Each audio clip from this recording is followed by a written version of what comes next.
함께 살펴볼 하나님 말씀은 고린도후서 12장 1절부터 10절 말씀입니다. 신약 299쪽에 있습니다. 무익하나마 내가 부득불 자랑하노니 주의 환상과 계시를 말하리라.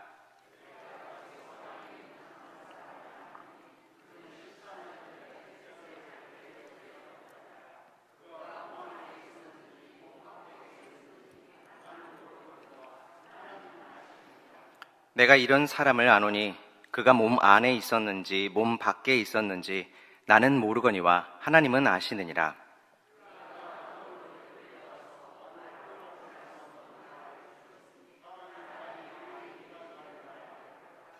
내가 이런 사람을 위하여 자랑하겠으나 나를 위하여는 약한 것들 외에 자랑하지 아니하리라.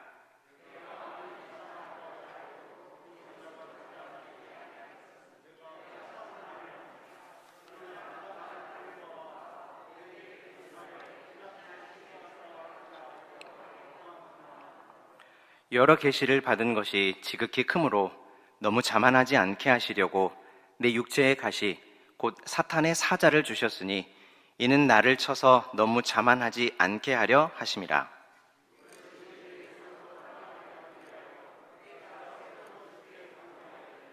나에게 이르시기를 내 은혜가 내게 족하도다. 이는 내 능력이 약한 데서 온전하여짐이라 하신지라. 그러므로 도리어 크게 기뻐함으로 나의 여러 약한 것들에 대하여 자랑하리니 이는 그리스도의 능력이 내게 머물게 하려 함이라. 그러므로 내가 그리스도를 위하여 약한 것들과 능욕과 궁핍과 박해와 곤고를 기뻐하노니 이는 내가 약한 그때의 강함이라. 아멘. 코로나의 엄중한 때에도 저녁 예배에 오신 여러분을 주님의 이름으로 환영하고 우리 하나님께서 우리 모두에게 오늘 크신 은혜를 내려주실 것을 믿습니다. 성경을 읽다 보면 역설적인 표현들을 우리가 자주 읽게 됩니다. 다윗이 고백하기를 하나님께서 원수의 목전에서 내게 상을 차려주신다, 이런 말을 했습니다. 그 고백을 읽으면서 과연 원수의 목전에서 식탁을 받으면 먹을 수 있을까 곰곰이 한번 생각을 해봤어요. 음식도 음식이지만 우리가 마음이 편안해야 맛있는 음식도 먹을 수 있지 않겠습니까? 그런데 과연 내 목숨을 위협하는 원수와 얼굴을 마주하고 앉아서 어떤 진수성찬이 차려 있다고 한들 그 음식을 맛있게 먹을 수 있을까? 일주일쯤 굶었다면 그래서 누가 앞에 있든지 간에 어떤 음식이든지 간에 상관없이 배를 채우는 것 자체의 목적이 있지 다른 것은 아무런 상관이 없을 때는 가능할지 모르겠지만 그렇지 않은 경우에는 불가능할 것 같습니다. 더욱이 요즘처럼 음식이 흔한 시대에는 그냥 밥 한 끼 굶고 말지 원수랑 같이 앉아서 밥을 먹을 사람은 없을 것 같다는 생각이 들었어요. 그럼에도 다윗은 주의 지팡이와 막대기로 안위를 누릴 수 있었던 그런 믿음의 경험 때문에 원수의 목전에서라도 하나님의 밥상을 편안하게 받을 수 있다라고 고백을 한 것이죠. 나를 사랑하시는 하나님을 알고 나를 보호하시는 하나님을 경험했다면 아마 충분히 동감할 수 있으리라 생각합니다. 그런가 하면 우리가 잘 알고 있는 하박국 선지자도 이런 고백을 했죠. 비록 무화과 나무가 무성하지 못하고 포도나무에 열매가 없으며 감람나무에 소출이 없으며 밭에 먹을 것이 없으며 우리의 양이 없으며 외양간에 소가 없을지라도 나는 여호와로 말미암아 즐거워하며 나의 구원의 하나님으로 말미암아 기뻐하리로다. 이 고백도 다윗의 고백과 마찬가지로 우리 하나님을 알고 하나님을 믿으며 하나님을 사랑하는 사람이라면 충분히 공감할 수 있는 고백이겠지만 돈과 자신의 소유를 목숨처럼 알고 여기는 세상은 아마 속된 표현으로 주님 다시 오실 때까지 고민해도 도무지 이 말이 무슨 말인지 모를 거라고 생각합니다. 또 우리가 함께 오늘 읽은 본문의 바울도 앞선 본문에서 이 앞의 본문에서 나의 약한 것을 자랑한다 이렇게 했습니다. 사실 약한 것을 자랑한다라는 말은 그 자체로 언어 도단이지요. 자랑이라는 말이 본디 자신의 잘남이나 강점을 남들에게 말하거나 드러내는 일인데, 약한 것을 자랑한다라는 것은 그 말 자체로 모순이 되는 것이란 말입니다. 그 자랑들이 무엇이었습니까? 옥에 갇히고 40에서 하나 감한 매를 5번 맞고 3번 태장으로 맞고 1번 돌로 맞고 3번 파선하고 1주야를 깊은 바다에서 조난을 당하고 그리스도의 복음을 위해 선교 여행을 다니던 중 강에서 위험한 일을 겪고 강도의 위협을 받기도 했고 자기 동족 유대인들로부터 그리고 또 다른 민족들로부터 위협을 받았다라고 하지 않습니까? 어디 그뿐인가요? 수고하고 애를 썼는데 잠도 잘 수가 없는 일이 허다했고 먹지도 마시지도 못했던 일들이 있었다고 합니다. 굶고 춥고 헐벗는 일도 있었다고 하죠. 우리가 우스갯소리로 배고프고 춥고 졸리면 누구라고 그래요?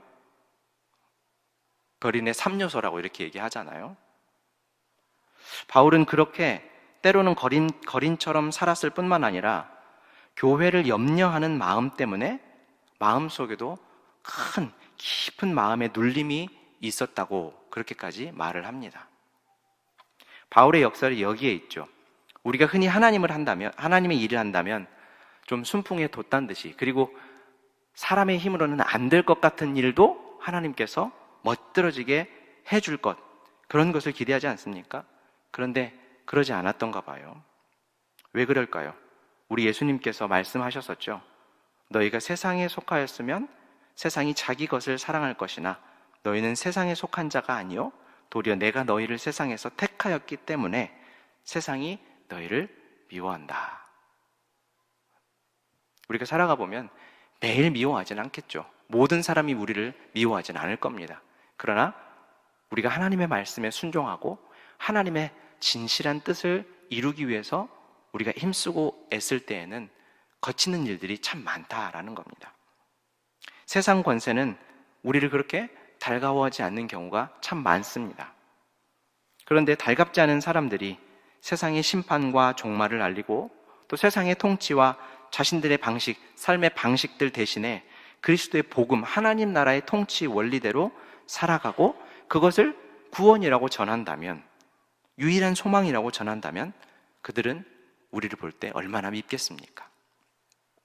이 원리를 아는 바울은 자신의 약함, 그리고 어려움 당한 이 모든 것이 세상이 자신을, 그보다 주님을 먼저 미워하는 증거였기 때문에, 그래서 자신이 어려움 당하고 있는 것은 하나님께 택함 받은 증거가 확실하기 때문에 나는 그것을 부득불 자랑할 수밖에 없다, 이렇게 얘기하는 겁니다.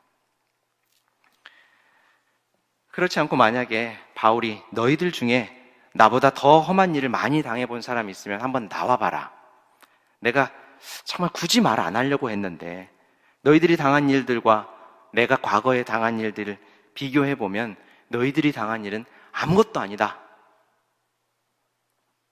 이렇게 양과 힘의 논리가 지배하는 세상과 바울이 한치도 다를 바 없는 얘기를 하지는 않았을 것이라고 생각을 해요. 여기서 우리가 한 걸음 더 나가봅시다. 여러분, 우리 예수님께서는 이 땅에 오셔서 하나님 나라에 대해서 가르쳐 주셨죠. 큰 자가 되려거든 섬겨야 할 것이다. 근데 여러분 잘 생각해 보십시오. 말이 좋아서 지도자들이 섬기는 자세로 일하겠다 이렇게 말을 하지, 실제로는 누구나 다 높은 자리에 올라가면 다른 사람들을 부리고 싶어 하지 않습니까? 이것은 어떤 특정한 사람에게만 국한되는 말이 아니고요, 우리 모두를 포함한 인간의 본성이요, 죄의 본성에서부터 나오는 아주 지극히 자연스러운 모습이에요. 잘했다는 것은 아니지만 사람들이 높은 자리에 올라가면 다 그런 생각을 한다는 것입니다. 또 주님은 죽고자 하면 살 것이고 살고자 하면 죽으리라 말씀하셨습니다. 우리 주님께서 행하신 일과 가르치신 내용들을 알지 않고서는 아무리 그럴싸한 설명을 한다고 해도 이 두 말, 우리 주님의 가르침은 정말 받아들이기가 힘든 말들이죠. 그런데 그 중에 가장 큰 역설이 무엇입니까? 바로 그리스도 예수님의 십자가입니다.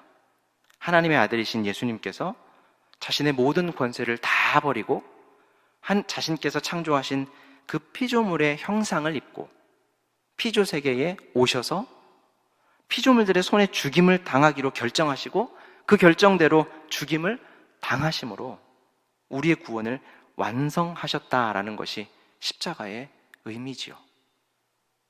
죄인들에게 구원이 필요하다면 그 대상을 그냥 건져내시면 되지, 구원해내시면 되지, 만유보다 귀하신 예수님 자신을 왜 죽이면서까지 구원을 이루셔야 했을까? 우리 주님의 십자가를 바라볼 때마다 마음속에 드는 생각입니다. 그것도 정말 대단한 위인들, 사람들로부터 박수받고 칭송받을 만한 그런 사람들이 아니라 기껏 죄인일 뿐인 나를, 우리를 살리기 위해서 자신의 목숨을 내어주셨다라는 것이 도무지 납득이 안 가는 말이에요. 그러니 이보다 더 큰 역설이 어디 있습니까? 그리고 그리스도 예수님의 십자가를 기독교의 가장 핵심으로 가르치고 믿고 전하는 우리에게 그 십자가의 의미가 아닌 다른 것들이 무엇이 있겠습니까? 그렇다고 한다면 기독교는 정말 크나큰 역설을 품고 있는 종교요 가르침이죠. 이런 역설의 내용은 오늘 본문에도 있습니다. 바울은 다시 한번 유익이 되지 않을 것을 내가 뻔히 알고 있지만 자랑하지 않을 수 없어서 내가 이런 말을 굳이 부득불 하게 된다, 이렇게 말합니다. 그 자랑의 내용은 주의 환상과 계시라고 하죠. 2절부터 바울은 그 환상과 계시에 대해서 설명을 하는데, 그가 고린도 교회에 먼저 보냈던 편지 13장을 보면 사랑은 자랑하지 않는다, 이렇게 가르쳤었죠. 그런데 왜 바울은 지금 부득불 자랑한다 이렇게 얘기했을까요? 바울은 지금 자신의 유익이나 자신의 위신을 세우기 위해서 자랑을 사람들 앞에 늘어놓는 것이 아니라 고린도 교회의 성도들을 위한 하나님 자랑, 그들의 영적인 유익을 위한 하나님 자랑을 하고 있기 때문입니다. 오늘 본문 2절을 보시면 바울이 내가 그리스도 안에 있는 한 사람을 알고 있다, 이런 말을 하죠. 우리가 통상 그 사람은 다른 사람이 아니라 바울 자신이라고 여깁니다. 왜 그랬을까요? 왜 그렇게 자신을 내가 라고 얘기하지 않고 내가 한 사람을 알고 있다 이렇게 말할까요? 자신을 가리고 하나님을 나타내기 위한 장치입니다. 어떻게 하나님을 나타내고 하나님을 자랑한다고 우리가 생각할 수 있을까요?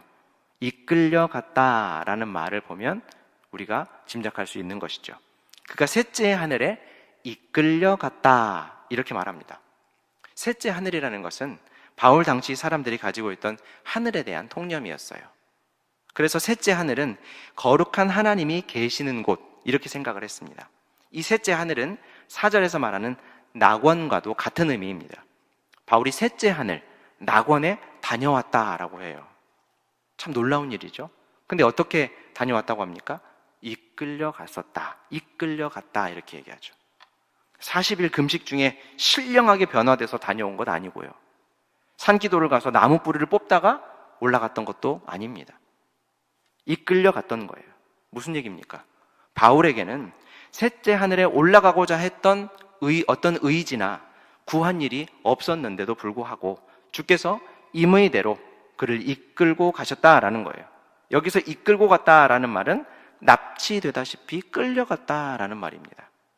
이 말이 우리가 잘 알고 있는 데살로니가전서 4장 17절에도 있습니다. 우리 같이 한번 읽어보겠습니다. 시작. 그 후에 우리 살아남은 자들도 그들과 함께 구름 속으로 끌어올려 우리 주님께서 오시는 날에 자신의 의지로 그분을 만나뵐 수 있는 사람이 있습니까? 없지요. 택하신 백성들을 부르시는 주님의 의지대로, 하나님의 뜻대로 끌어올려 가는 것이죠. 그래서 하나님의 은사, 신비로운 영적 체험, 이런 것은 크고 대단한 믿음을 가진 사람이 자기의 의지대로 경험하고 받는 것이 아니라 하나님께서 주권적으로 하시는 하나님의 사역의 일환이라는 겁니다. 그리고 바울이 이 경험을 한 것이 언제라고 얘기합니까? 14년 전이었다 이렇게 얘기하죠. 또 한 번 우리는 바울과 같이 많은 은사와 능력을 가진 사람이 엊그제 혹은 오늘 아침에라도 은사와 능력을 체험했을 법한데 하필 왜 14년이나 된, 이런 속된 표현을 써서 죄송해요, 구식했게 먹은 옛날 이야기를 하려고 하고 있을까, 이런 고민을 하게 되죠. 실제로 바울은 고린도전서에서 자신이 다른 성도들보다 더 많은 방언을 내가 말한다 이렇게 얘기했었어요. 그런데 실제로는 교회의 덕을 위해서만 사용하되 알아듣는 말 5마디가 알아듣지 못하는 1만 방언보다 더 낫다 이렇게 말하면서 방언이 믿지 않는 자들을 위한 표적이다라고 덧붙였습니다. 다시 말하면 은사나 신비한 체험들은 바울의 경우와 마찬가지로 아직 비신자이거나 어린 신앙의 사람들에게 보여주기 위한 거라는 거예요. 마치 이런 것과 같습니다. 저희 딸이 막 이제 말을 하기 시작했을 때 제가 잠자기 전에 제 딸에게 가서 귀에다 대고 송주야 사랑해 잘 자 이렇게 얘기해 주었어요. 그런데 그 말이 참 듣기가 좋았었나 봐요. 어느 날은 저에게 다가와서 자기 귀를 이렇게 제 입 쪽에 대더니 손가락으로 이렇게 하는 거예요. 무슨 얘기예요? 제가 왜? 뭐? 이렇게 얘기했더니 사랑한다고 말해줘야지 이렇게 얘기하더라고요. 그리고 이제 제 딸이 11살이 됐어요. 그게 이제 한 7년쯤 8년쯤 된 것 같네요. 11살이 돼서 제법 컸는데 제가 송주야 사랑해 이렇게 얘기하면 어떻게 대답하는지 아세요 요새? 알아. 좋게 생각해요. 아빠가 자기한테 굳이 사랑한다고 송주야 사랑해 라고 말하지 않아도 안다는 거예요. 네. 이미 알고 있다는 겁니다. 은사나 신비한 기적의 체험들도 비슷한 이치예요. 극히 드물게 예외적인 경우들도 분명히 있을 수 있겠지만 대개는 하나님을 처음 알게 되고 처음 믿게 되었을 때 하나님이 보이지 않으니까 보이지 않는 그 하나님을 믿도록 하는 방편으로 이러한 체험들을 하나님께서 주권적으로 주시는 겁니다. 하지만 갈수록 말씀만으로도 성령의 자연적인 섭리와 인도하심만으로도 우리가 하나님을 온전히 믿을 수 있게 되고 하나님의 사랑을 의심하지 않게 되며 나도 하나님을 사랑할 수 있게 된다라는 것이죠. 그래서 처음 믿을 때는 내가 방언도 하고 무엇도 하고 어떤 특별한 경험도 있었는데 요즘 내 믿음이 식었나 보다 라고 생각하시는 분들, 그래서 자책하시는 분들이 있으시죠? 그렇지 않아요. 내가 하나님 안에서 이만큼 성숙했구나. 우리 하나님께서 아무개야 사랑해 라고 말하지 않아도 나는 하나님의 사랑을 확신할 수 있을 만큼 성숙했구나 라고 생각하시면 되는 거예요. 여러분, 하나님께서 우리를 사랑하고 우리는 하나님의 그 사랑을 의심하지 않게 되어서 우리도 하나님을 사랑하게 된다면 하나님과 우리 사이에 어떤 것이 더 필요하겠습니까? 우리 신앙생활에 무엇이 더 필요하겠어요? 그렇지 않나요? 우리는 4절에서 바울이 낙원에서 들은 말에 대해 극도로 조심하고 있는 표현들을 발견할 수가 있습니다. 그와 비교해서 요한계시록을 기록한 요한은 하나님의 말씀과 예수 그리스도의 증거 곧 자기가 본 것을 다 증언했다 이렇게 말을 했어요. 그런데 바울은 웬일인지 요한과는 비교되게 말을 아끼고 있어요. 왜 그럴까요? 행여 자신이 하는 말 때문에 다른 사람들이 자신에 대해서 지나친 생각을 하게 될까봐, 그 낙원의 주인보다 자신이 더 주목받게 될까봐 애초에 마음 먹은 대로 약한 것만 내가 자랑하겠다 이렇게 하는 것이죠. 오늘 본문 6절 하반절이 이를 증언합니다. 우리 함께 읽겠습니다. 시작. 그러나 누가 나를 보는 바와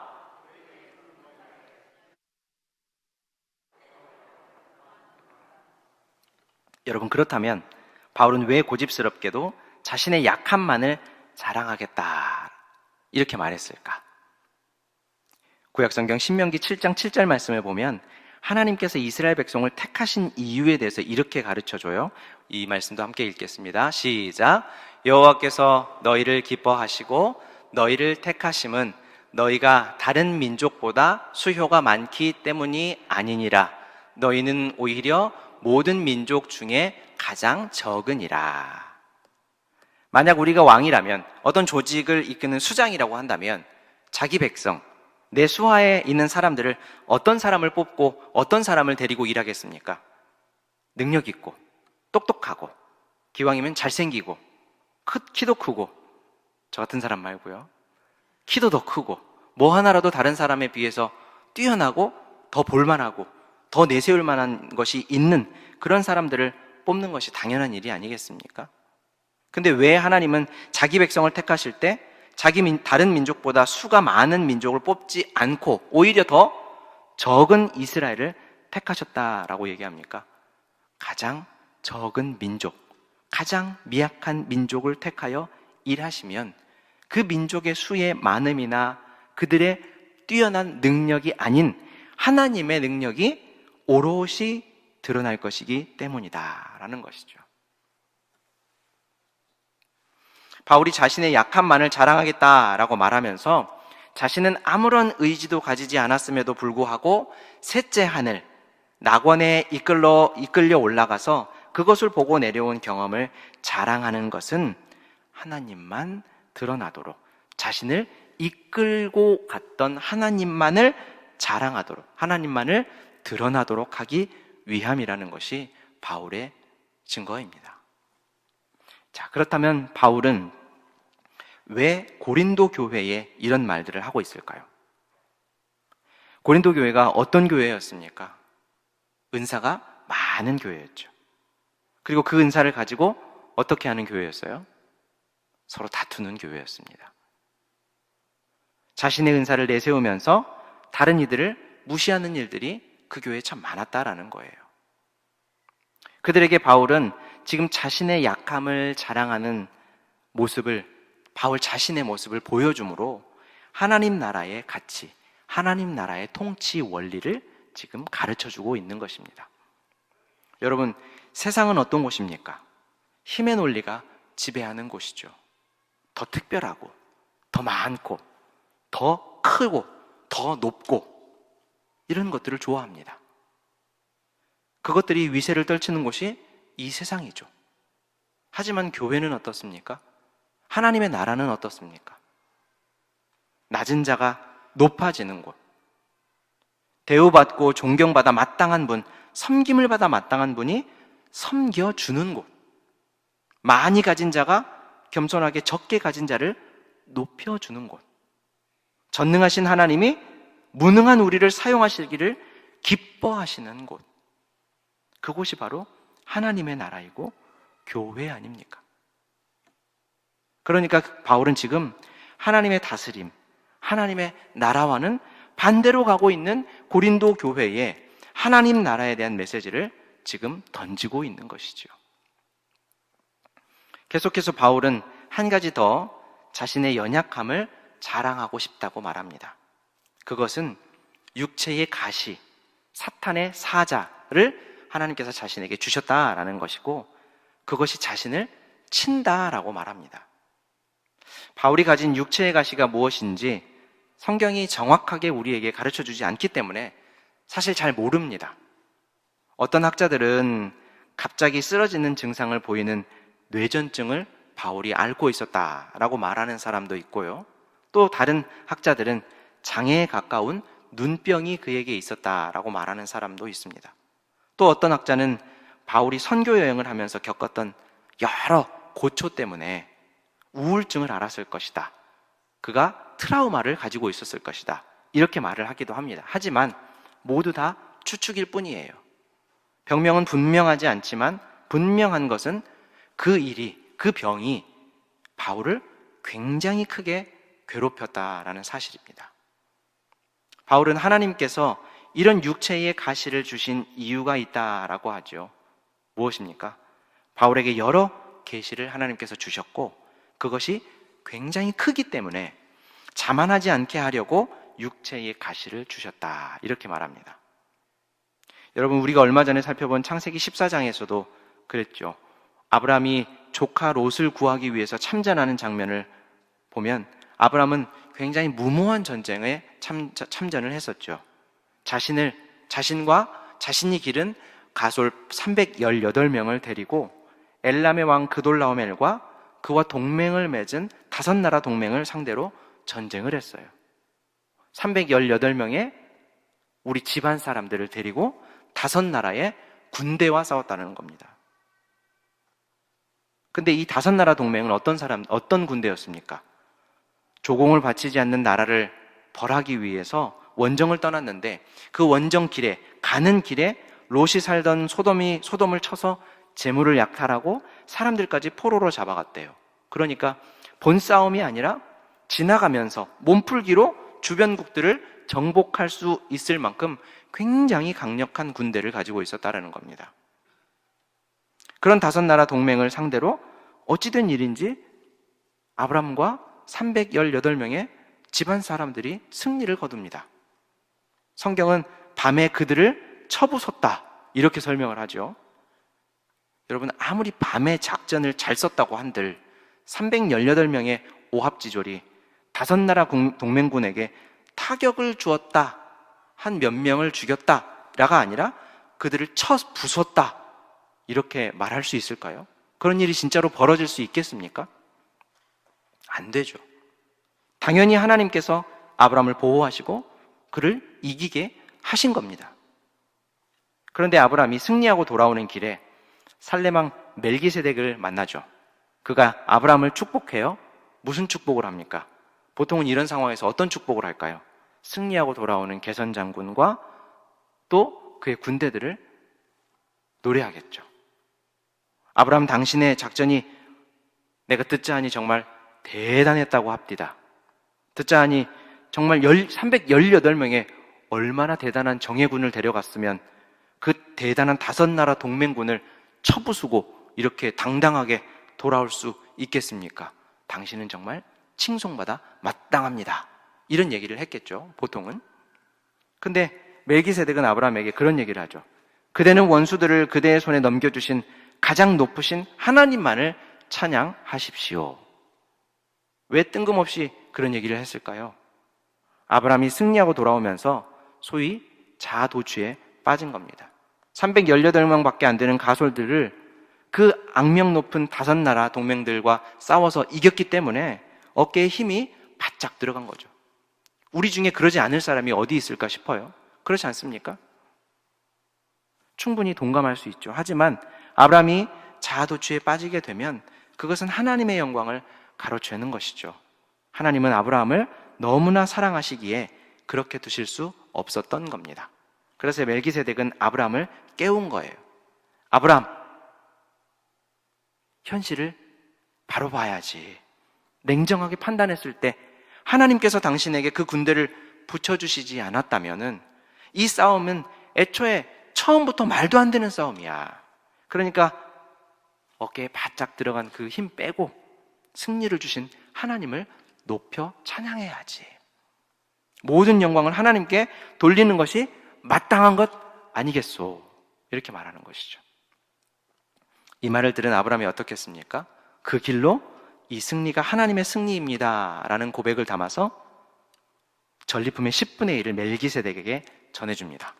하나님께서 아브라함에게 318명으로 승리하게 해주신 이유가 무엇이었겠습니까? 아브라함이 탁월한 작전으로 승리할 수 있었다고 자부하도록 하나님께서 그 일을 하셨을까요? 아니죠. 하나님께서 우리와 함께 하시면, 함께 싸우면 318명으로도 능히 5나라 동맹도 이길 수 있다라는 것을 알게 하시기 위함입니다. 그러니까 이 전쟁의 승리 때문에 아브라함은 교만할 것이 아니라 하나님만을 온전히 높여야 하고 하나님을 온전히 의지하는 믿음을 배우게 되는 것이죠. 마찬가지로 하나님은 바울을 사랑하셔서 지극히 큰 계시를 주셨다고 그래요. 왜 그랬을까요? 역시 내가 하면 뭐가 달라도 다르지.